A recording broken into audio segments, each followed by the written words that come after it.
avez-vous déjà pensé au nombre d'heures qu'un enfant passe dans son service de garde avec son éducatrice pendant une année?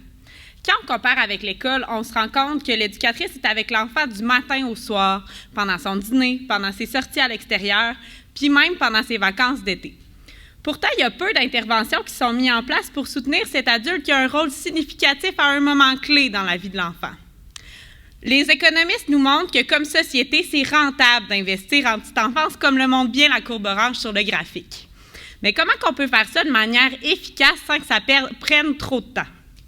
Dans mon doctorat, j'ai cherché à déterminer comment on pouvait renforcer les capacités des éducatrices à la petite enfance.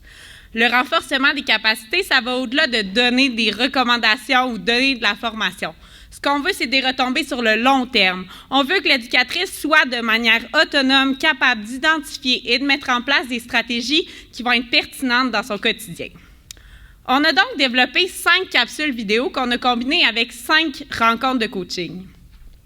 En moins de 5 heures d'intervention dans le milieu, l'ergothérapeute a été capable de soutenir l'éducatrice pour qu'elle mette en place des stratégies pour soutenir la participation d'un enfant autiste qui était intégré dans le groupe, mais aussi la participation de ses pairs.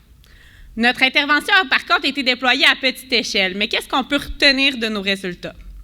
D'abord, on voit que c'est pertinent d'investir du temps pour outiller les éducatrices qui passent leur journée complète avec un groupe d'enfants plutôt que de travailler en 1 pour 1.